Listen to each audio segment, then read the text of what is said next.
Hello दोस्तों। तो इस साल यूपीएससी ने CDS 1 2025 में जो प्रीलिम्स के लिए हिंट यहाँ पे छोड़ के रखे हुए हैं उनको हम कवर कर रहे हैं। पॉलिटी के जितने क्वेश्चन थे ऑलरेडी कवर कर लिए हैं, जियोग्राफी के ऑलरेडी कवर कर दिए हैं, कुछ एक उसमें एनवायरनमेंट के भी कवर किए थे।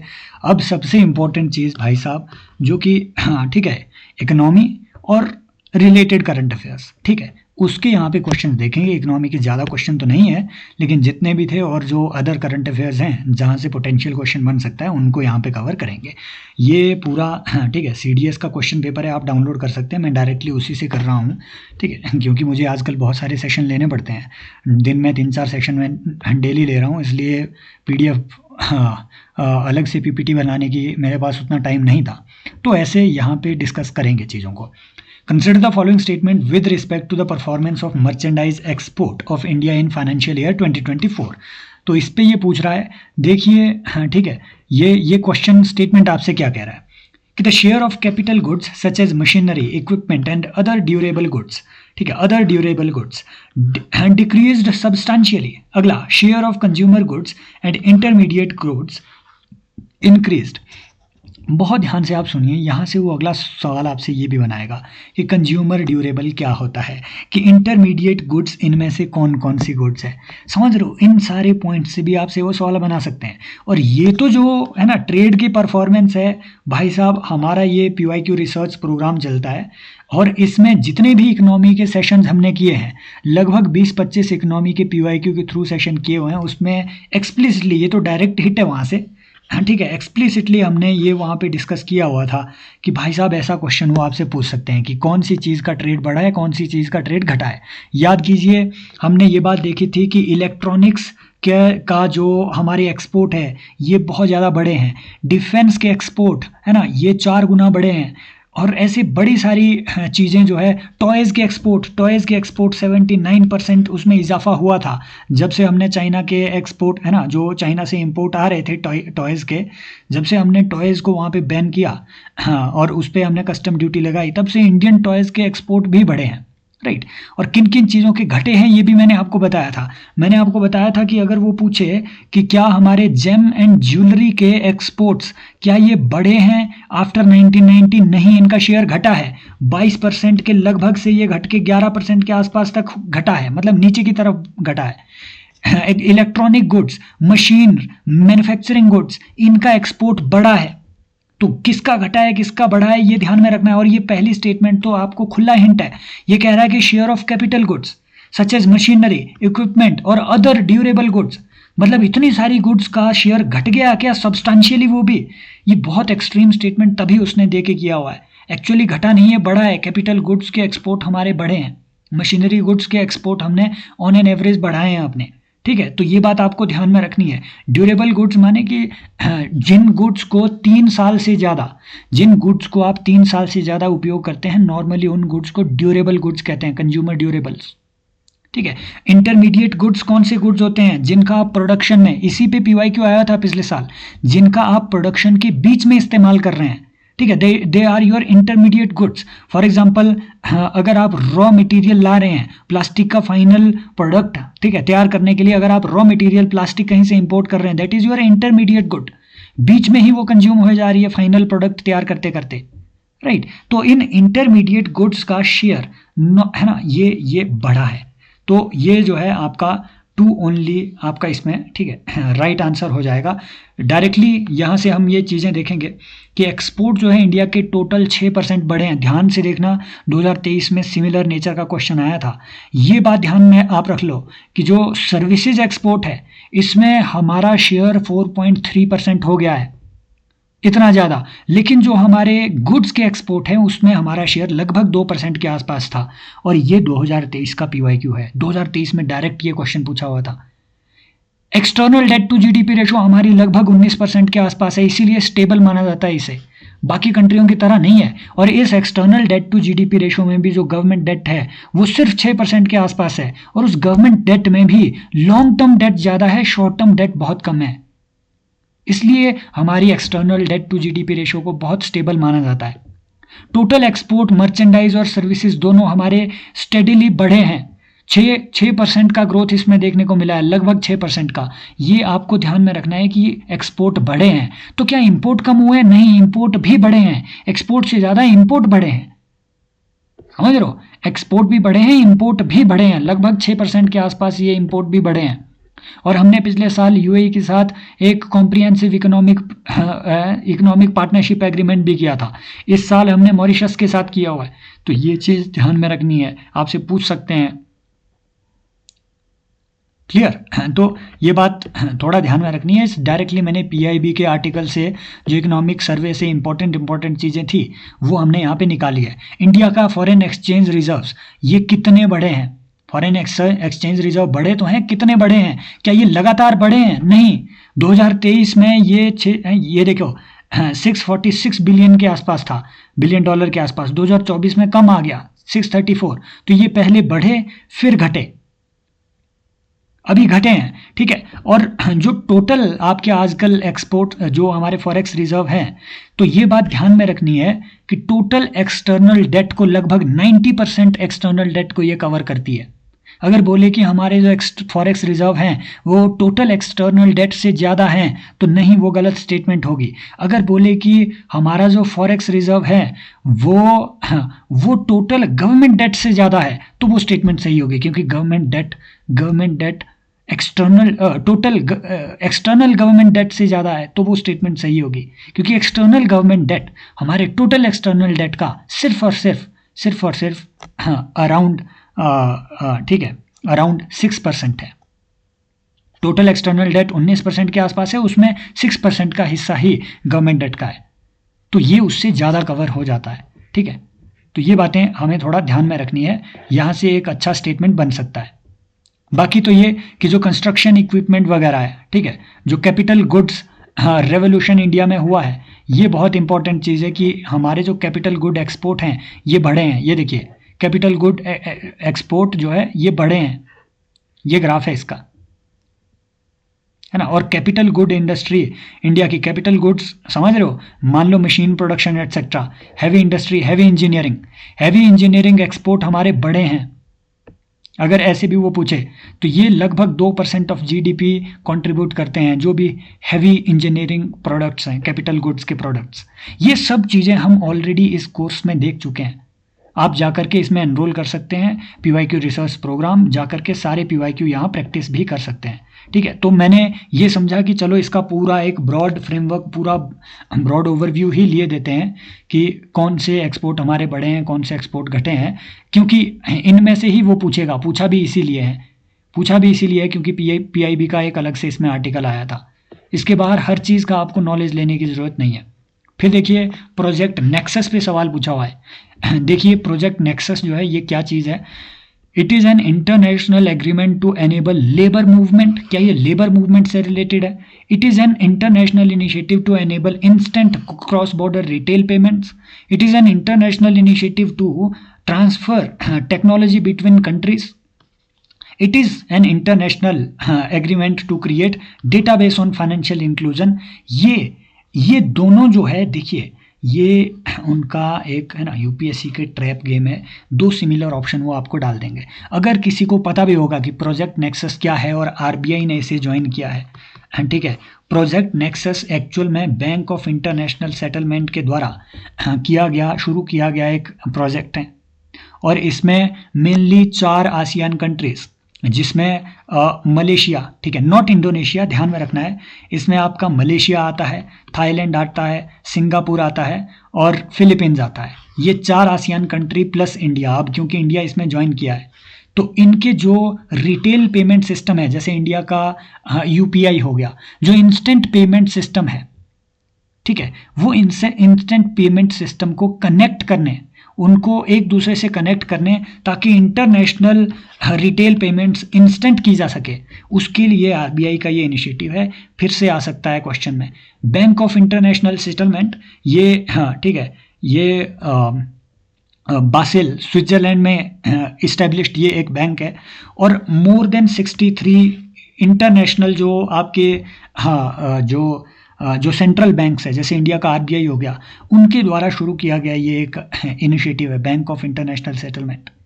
और बहुत ज़्यादा more than 95% of global GDP को यही कवर करे देता है। ग्लोबल ट्रांजैक्शंस को बैंक ऑफ इंटरनेशनल सेटलमेंट ही रेगुलेट वहाँ पे करे देता है। तो अगर बोले कि all countries are members of BIS, no. अगर वो बोले कि ये G20 का इनिशिएटिव है, no, it is a separate initiative. ठीक है, नेक्स्ट देखिए, while calculating the consumer price index housing is, देखो मैंने ऊपर बताया ना सिमिलर नेचर के क्वेश्चन, वो आपसे कॉन्सेप्चुअल फंडे पूछ रहा है कि जो कंज्यूमर प्राइस इंडेक्स है उसमें हाउसिंग एक आइटम है, ये कैसे क्लासिफाई आप करेंगे? क्या ये कोर कंज्यूमर ड्यूरेबल होगी, क्या कंज्यूमर नॉन ड्यूरेबल होगी, क्या ये कैपिटल गुड होगी, क्या ये कोर सर्विस होगी? सोचिए, मैंने बताया कंज्यूमर ड्यूरेबल नॉर्मली उन सर्विसेज को, उन गुड्स को आप कहते हैं जो कि 3 साल से ज़्यादा चल जाए, बार बार उसे खरीदने की ज़रूरत ना पड़े। आपका सोफ़ा एक कंज्यूमर ड्यूरेबल है, कुकर एक कंज्यूमर ड्यूरेबल है, रोज़ आपका कुकर नहीं टूटता है, रोज़ उसका ढक्कन नहीं फटता है, समझ रहे हो? It is a consumer durable. और normally consumer durable manufactured goods होंगी, ये बात ध्यान में रखना है आपने, मैन्युफैक्चर्ड गुड्स ही होंगी ये। कंज्यूमर नॉन ड्यूरेबल जो 3 साल से कम चलता हो, हाउसिंग 3 साल से कम चलता है क्या? नहीं। बट क्या हाउसिंग एक मैन्युफैक्चर्ड गुड है? नहीं। At the same time it does not fall under consumer durable by that definition, है ना। फिर आता है, क्या ये एक कोर कैपिटल गुड है? क्या हाउसिंग एक कैपिटल गुड है? क्या हाउसिंग में, अब देखो कई लोग कह सकते हैं टू सम एक्सटेंट एक्चुअली, क्योंकि ऐसी जो जब आप CPI का फ्रेमवर्क देखेंगे भी, ठीक है, जब आप CPI को देखोगे, आई थिंक मैंने यहाँ कहीं डाल के रखा हुआ है, CPI इधर होगा, हाँ। जब आप CPI के लिए मॉस्पी का जो फ्रेमवर्क है जब आप देखोगे, तो यहाँ हाउसिंग को हाउसिंग की तरह ही एक्चुअली कैटेगराइज किया है। तो ये UPSC का क्वेश्चन ही एक्चुअल में अगर मैं बोलूँ तो ये क्वेश्चन ही गलत है, ये UPSC का क्वेश्चन ही गलत है, क्योंकि CPI का अगर आप बास्केट देखोगे भी, ठीक है, जो वो आप सर्कल इसमें देखेंगे, हाउसिंग को अराउंड 10% के आसपास जो इसमें वेटेज दी जाती है, तो वो हाउसिंग को हाउसिंग की ही कैटेगरी में डाला गया है। इनमें से एक्सप्लिसिट कोई कैटेगरी वहाँ मेंशन नहीं है। अगर उन्हें पूछना होता तो बोलेंगे कि हाउसिंग कौन सी कैटेगरी में आएंगे। अब देखो, हाउसिंग होती है रेंटल हाउसिंग भी, तो वो कैपिटल गुड थोड़ी ना हुई। हाउसिंग रेंटल हाउसिंग भी होती है, तो आपने अगर रेंट में इन्वेस्ट किया है तो वो आपका कैपिटल गुड नहीं हुआ, आपने उसे एक्वायर नहीं कर लिया है। तो कुछ हाउसिंग कैपिटल गुड भी होगी, कुछ हाउसिंग नहीं भी होगी। अगर आपने फ्लैट खरीद लिया तो वो आपके लिए कैपिटल गुड हुआ, समझ रहे हो बात को?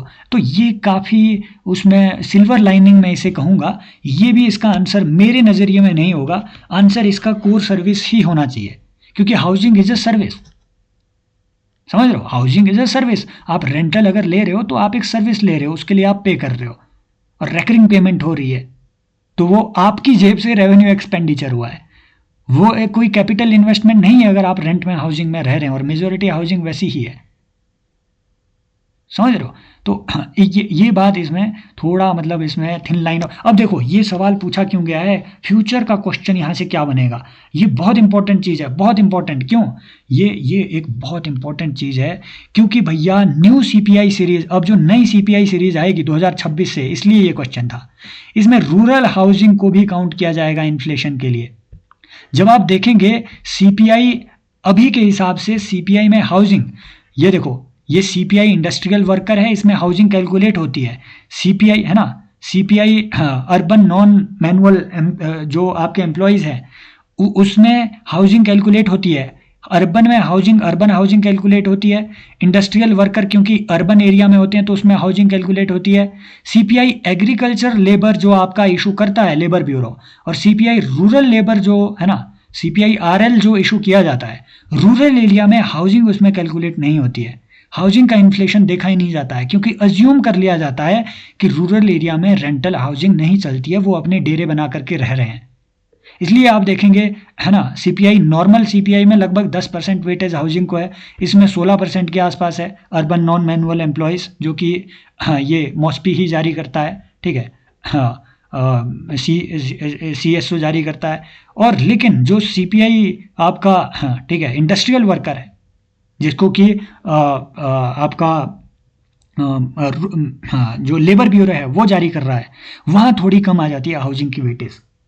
इन अ नटशेल आपको ध्यान में ये रखना है कि अभी के हिसाब से रूरल हाउसिंग को इन्फ्लेशन में काउंट किया ही नहीं जा रहा है, अब से किया जाएगा।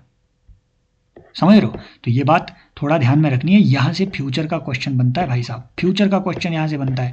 आराम से हम, ठीक है, ये आराम से आप पढ़ लीजिएगा। हिंदी माध्यम के लिए भी ये क्वेश्चन है। अब देखिए ये एक क्वेश्चन है, बिल्कुल बिल्कुल करंट अफेयर का है, प्री में फिर से आ सकता है कि ग्लोबल कैपेबिलिटी सेंटर इंडिया का पहला कहाँ पे इस्टेब्लिश हुआ है? हनी, है ना? और सॉरी, किसने इस्टेब्लिश किया है? कुछ कंपनियों के नाम है, सिटी बैंक, ये तो है ना वो, हाँ, मासायोशी की वजह से आजकल न्यूज़ में इतना रहता है। डोनाल्ड ट्रम्प कहता है Masa, how much are you investing in project Stargate. तो स्टारगेट प्रोजेक्ट क्या है ये आप मुझे कमेंट सेक्शन में बताएंगे। किसके द्वारा शुरू किया गया है, कितने $100 बिलियन का है ये आप मुझे कमेंट सेक्शन में बताएंगे। तो जो मासायोशी है, हाँ, वो कहता है कि $100 बिलियन हम इन्वेस्ट करेंगे। तो डोनाल्ड ट्रम्प कहता है कि नहीं नहीं, डू इट 200। तो भाई साहब ऐसी नेगोशिएशनें चल रही होती है, इसमें ₹1 भी इन्वेस्ट नहीं होने वाला है। ये एक पब्लिक स्टंट था। अगला टेक्सास इंस्ट्रूमेंट इज एक्चुअली, ये जो है टेक्सास इंस्ट्रूमेंट, और ये बहुत पुराना है, 1985 से लेकर के ये ग्लोबल कैपेबिलिटी सेंटर बेसिकली ये एक ऐसा सेंटर है जहाँ पे आकर के ग्लोबल जो वर्ल्ड की जो इंडस्ट्रीज़ है, ठीक है, वो आकर के यहाँ हायर करेंगे और इन्हें वहाँ, है ना, फॉर एग्जांपल जैसे एआई से रिलेटेड अगर टास्क फोर्स इंडिया में तैयार हो रही है तो वो वहाँ रजिस्टर होंगे, वहाँ पे जो भी इंडिया की जो लेबर है, लेबर मार्केट के लिए उनको एक्सेस मिल जाएगा और यहाँ पे कैपेसिटी बिल्डिंग भी होगी। इस टाइप का है ना ब्रॉड, इसके क्या फंक्शन है वो जानने की ज़रूरत नहीं है, ये पता रहे कि कहाँ हुआ है, कर्नाटक में, ये पता रहे कि टेक्सास इंस्ट्रूमेंट। बस दो बातें ध्यान में रखनी है, 1985 से ये बनाने की कोशिश कर रहे थे, अब जा करके बना हुआ है ये। अब देखिए अगला क्वेश्चन मज़ेदार है कि विच ऑफ, ये बताओ कि ये स्टारगेट प्रोजेक्ट क्या चीज़ है, कि which of the following pairs are not correctly matched, ये आपसे पूछा हुआ है। और देखो क्वेश्चन कैसा है, एकदम नल्ला क्वेश्चन बनाया हुआ है ये, इसमें फंस जाएंगे कि ग्लोबल वैल्यू चेन जो है ये क्या चीज़ होती है, वर्ल्ड इंटीग्रेटेड ट्रेड सॉल्यूशन ये क्या चीज़ है, फिर बोलेगा कि करंट अकाउंट डेफिसिट ये क्या चीज़ है। क्या करंट अकाउंट डेफिसिट एफडीआई से आता है? नहीं, एफडीआई तो कैपिटल अकाउंट में आती है। अगर आपने लोन लेके रखा हुआ है फॉरेन लोन, वो कैपिटल अकाउंट में आ रहा है, लेकिन अगर आपने लोन में इंटरेस्ट पे करना है वो आपके करंट अकाउंट में आ रहा है।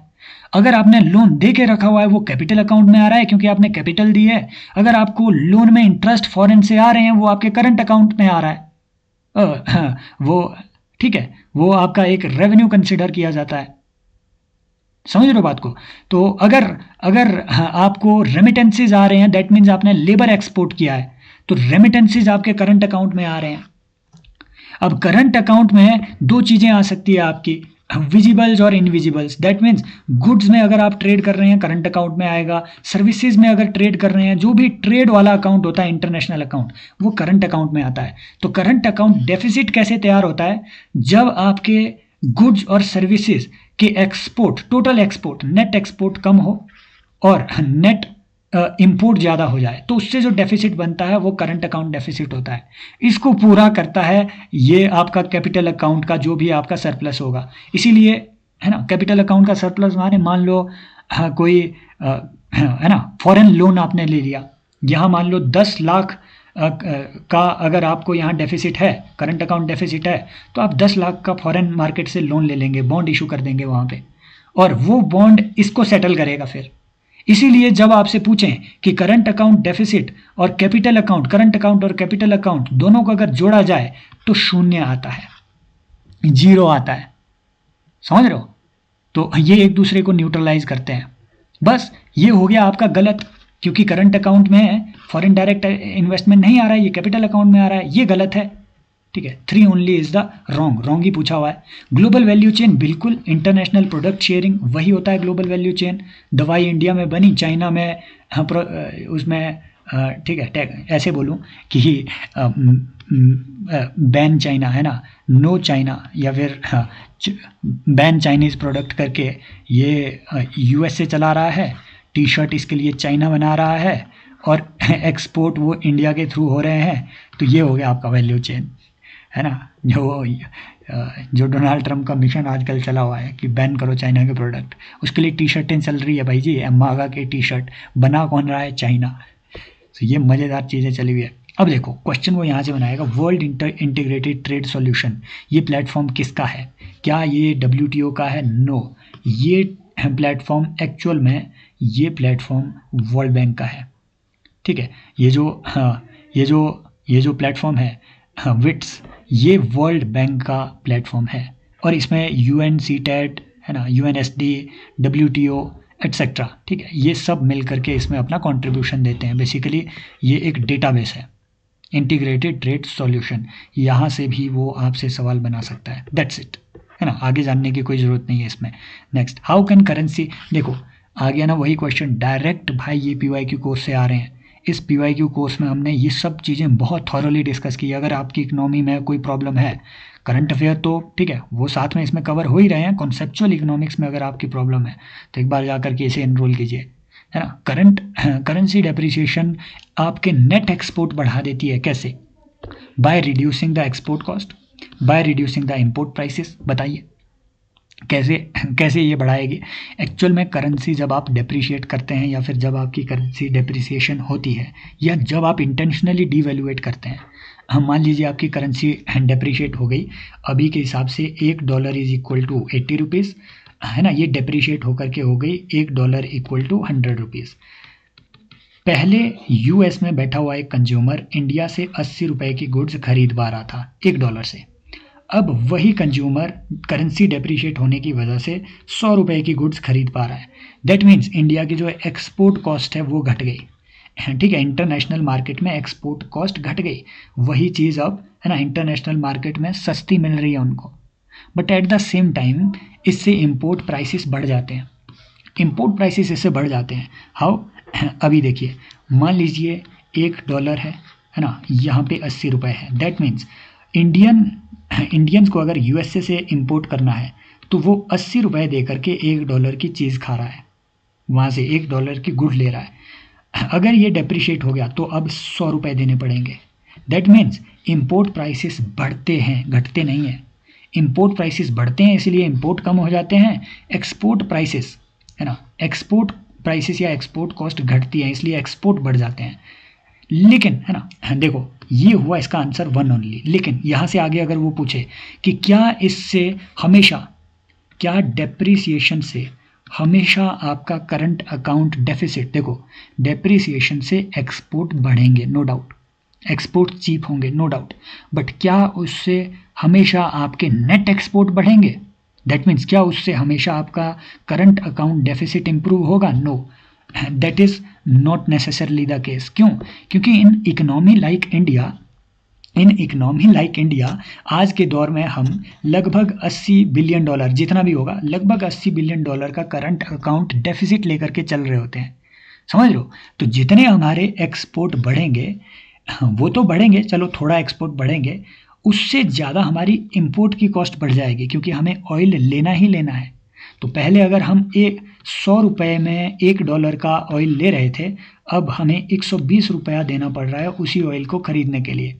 दैट मीन्स पहले अगर $80 बिलियन का हमारा ये जो, है ना, इसे $80 बिलियन को घटा के $80 कर लो, मान लो $80 को हम 1000 रुपये के साथ एक्सचेंज कर पा रहे थे, मतलब 1000 रुपये दे करके $80 का जो डेफिसिट है उसे हम फुलफिल कर पा रहे थे।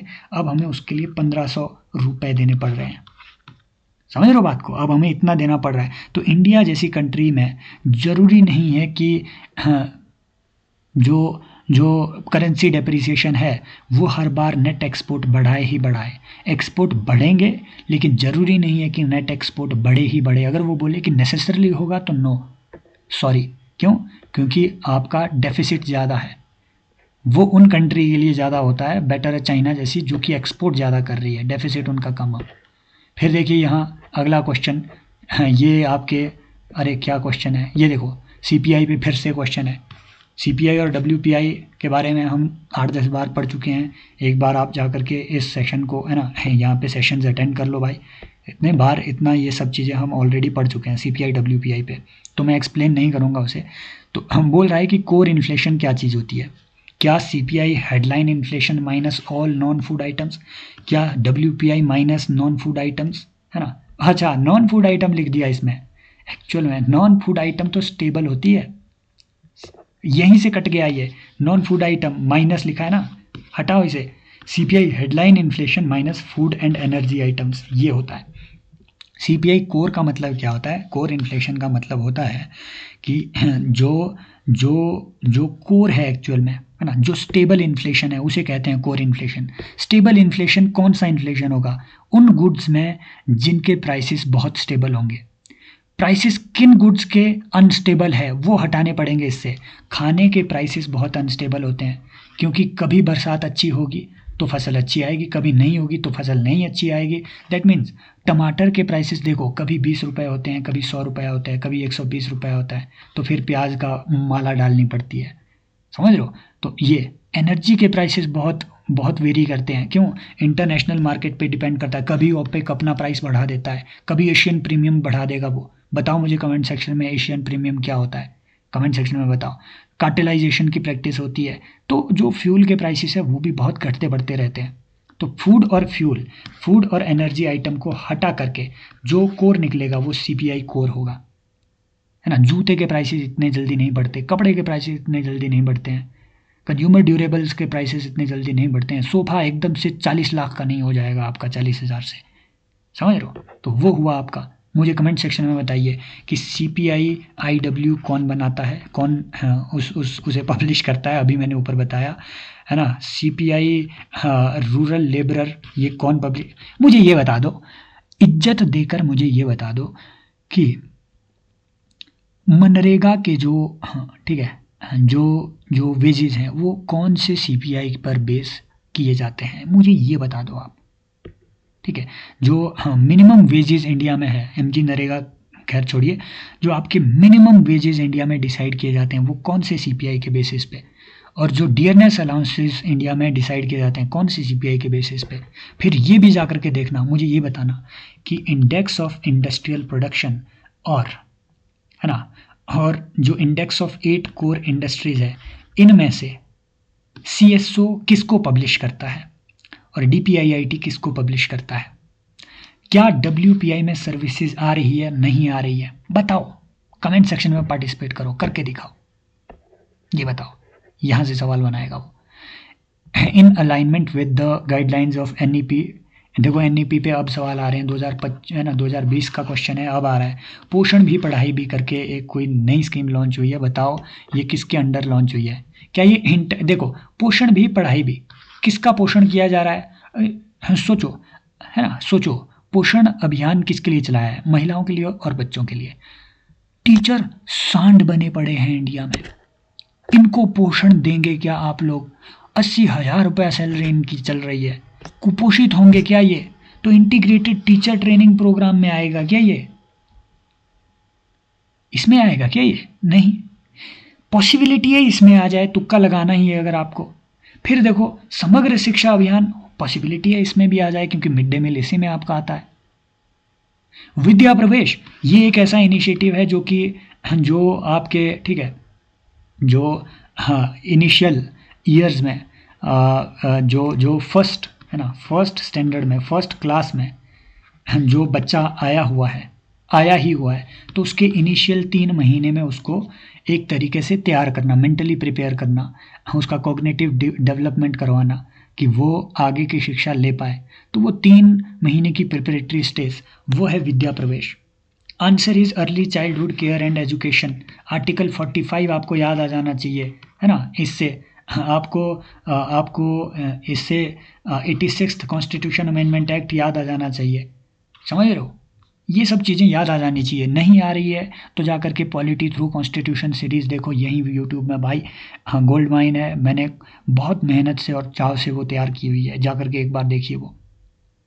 तो early childhood care and education actual में इसके तहत ही आ रही है। और एक बार हो सकता है इससे वो सवाल आपसे पूछे, अगर वो बोले देखो सक्षम आंगनबाड़ी प्रोग्राम, इसके तहत ये आंगनबाड़ियों में ये सारी चीज़ें लाई जा रही है। और इसमें 2 फ्रेमवर्क है, एक नवचेतना जो 1 से 3 साल तक के बच्चे हैं उनके लिए नवचेतना, ठीक है, फ्रॉम बर्थ टू 3 ईयर, और जो 3 से 6 साल के लिए उनके लिए प्रोग्राम है आधारशिला। ठीक है, इनके लिए पढ़ाई के साथ साथ, पोषण के साथ साथ आधारशिला वालों के लिए, मतलब 3 से 6 वालों के लिए फिजिकल, है ना, cognitive, language, literacy, socio emotional etcetera, इन सारी डेवलपमेंट की बात की जा रही है। नव चेतना, देखो ऐसे सोचो कि नव चेतना, नई नई चेतना जागृत करनी है। चेतना किसी लड़की का नाम नहीं है। तो वो जो 36 महीने तक के बच्चे हैं, 3 साल तक के, उनमें चेतना जागृत की जानी है। तो छोटे मोटे लर्निंग के उसमें चीज़ें आंगनबाड़ी सेंटर में करवाए जाएंगे, समझ रहे हो। तो ये बात थोड़ा ध्यान में रखनी है। बस इतने में नव चेतना और आधारशिला, ये आपसे पूछा जा सकता है कि ये 2 इनिशिएटिव है किसके अंडर लाए गए हैं। तो भाई आंगनबाड़ी नाम याद रख लेना, सक्षम आंगनबाड़ी याद रहे अलग बात है, आंगनबाड़ी याद रख लेना कि इनका है ये नव चेतना और आधारशिला, नव चेतना और आधारशिला, बस इतनी सी बात है। नव चेतना पहले आएगी, आधारशिला उसके बाद रखी जाएगी। पहले मतलब हाँ, किसी ने घर बनते हुए देखा है भाई, कभी शहरों से बाहर जाओ तो घर की दीवार कैसे बनती है उसे खोदते हुए देखो। पहले नीचे खोदना होता है ताकि नीचे चेतना जागृत की जाए, फिर उसमें आधारशिला रखी जाती है, फिर उसके ऊपर पिलर लगते हैं भाई साहब, पिलर में कंक्रीट डलता है ना, कंक्रीट में सीमेंट डलता है, हाँ, और वो असफाल्ट सीमेंट होता है। उस सीमेंट से आपका कार्बन एमिशन भी होता है, ठीक है, वो बातें होती है। Which one of the following, फिर जाकर के पढ़ो कोल्ड एसफाल्ट और हॉट एसफाल्ट टेक्नोलॉजी, वहाँ से उसने PYQ पूछा हुआ है। विच of the following describes flexi workers in India, मैंने ये गलत सोच लिया था कि एक्चुअल में, है ना, क्योंकि क्वेश्चन एकदम से गलत पढ़ लिया। यहाँ से तो आपका पता चल ही जा रहा है, फ्लेक्सी मतलब जो फ्लेक्स करते हैं आपकी तरह, 10,000 कमाए, है ना, और फ्लेक्स हो गया। नहीं, फ्लेक्सी मतलब फ्लेक्सिबल वर्कर, जो फ्लेक्सिबल होते हैं, ठीक है, उन्हें हम कहते हैं फ्लेक्सिबल वर्कर्स। फ्लेक्सिबल माने रिमोट काम कर रहे हैं, घर में काम कर रहे हैं, बीच में काम कर रहे हैं, है ना। तो ऐसे जो प्लेटफॉर्म वर्कर हैं, गिग वर्कर हैं, गिग वर्कर को ही फ्लेक्सिबल वर्कर भी कहा जाता है। आप मुझे बताएंगे कि मून लाइटनिंग किसे कहा जाता है। ग्रीन वॉशिंग तो चलो ठीक है, वाइट वॉशिंग किसे कहा जाता है, white washing. Blue washing, green washing में भी ब्लू वॉशिंग क्या चीज़ है, ये चीज़ें बताओ आप। मून लाइटनिंग, वाइट वॉशिंग, हाँ, और चलो वाइट वॉशिंग तो खैर छोड़ो, ब्लू वॉशिंग क्या चीज़ है ये आप मुझे बताएं, ठीक है। और flexi workers basically they are actually formal contract staff, contract हुआ है इनका, है ना। आप ऊबर में अगर ड्राइवर हो तो आपका एक कॉन्ट्रैक्ट होता है ना, ऑर्गेनाइज्ड कॉन्ट्रैक्ट एक आपका होता है। फॉर्मल स्टाफ ये है, लेकिन गिग वर्कर के तौर पे पार्ट, है ना, पार्ट टाइम जैसे तौर पे आप काम कर रहे होते हैं। इम्पॉर्टेंट बात यह है, ये इसलिए ये चीज़ न्यूज़ में थी क्योंकि देखो, हाँ, 2024 के इसमें अलग से फ्लेक्जी, है ना, 80% फ्लेक्जी वर्कर्स के बारे में ये बताया हुआ था इस बजट में, फ्लेक्जी वर्कर्स पे, है ना। हाँ, और इम्पॉर्टेंट बात इंडिया में ये है कि ये फ्लेक्जी वर्कर फॉर्मल कॉन्ट्रैक्ट के साथ ये एम्प्लॉय होते हैं। और इम्पॉर्टेंट बात यह है कि सबको राइट टू सोशल सिक्योरिटी दिया गया है। क्यों? क्योंकि सोशल सिक्योरिटी कोड जो है ये 2020 में जो पास हुआ सोशल सिक्योरिटी कोड, इसमें एग्रीगेटर्स को डिफ़ाइन किया गया कि एग्रीगेटर कौन होंगे। जैसे एग्रीगेटर मॉडल होता है कि जैसे आपका ऊबर एक एग्रीगेटर है, इसमें टैक्सियाँ रजिस्टर्ड हैं। गिग वर्कर को भी डिफ़ाइन किया गया है, तो गिग वर्कर्स को अब कोड ऑन सोशल सिक्योरिटी के तहत सोशल सिक्योरिटी का राइट है। और इसके लिए सरकार ने नियम भी चलाए हुए हैं, स्कीमें भी चलाई है, जैसे PM श्रम योगी मानधन योजना, है ना। हाँ, खैर, और उसमें तो क्या कहते हैं, उसमें वो जो चीज़ है अटल पेंशन योजना, उसमें तो कोई भी जाकर के वैसे रजिस्टर कर सकता है, इनफॉर्मल सेक्टर के लोग भी, ठीक है। इंपॉर्टेंट बात है, इंडिया में आज के दौर में 1 करोड़ तक गिग वर्कर्स हैं। ये गिग इकोनॉमी पे आप लिख सकते हैं अपने मेंस में भी, ठीक है। और ये अभी लेटेस्ट स्टेटमेंट है इसमें मनसुख मांडविया जी की। तो इनको राइट है, इन्हें सोशल सिक्योरिटी का राइट दिया गया है। खास बात यह है जो आपने ध्यान में रखनी है कि 80% जो है ये 20 से 30 साल के बीच के हैं। 80% यंग ही है, यंग ही होंगे। हाँ हाँ, आपने देखा होगा फूड पिज़्ज़ा डिलीवरी बॉय कौन सा 80 साल का हो जाएगा, सोचो, है ना। और मेनली ये लॉजिस्टिक्स में काम कर रहे हैं, है ना, इंफ्रास्ट्रक्चर में, कंस्ट्रक्शन में, एनर्जी में, इनमें ये काम कर रहे हैं मेनली। तो ये बात थोड़ा ध्यान में रखना है। यहाँ से वो सवाल आपसे भाई बना सकता है, जब उसके ये नज़र में है दैट मीन्स कैसे ना कैसे करके उल्टा सीधा बनाएगा।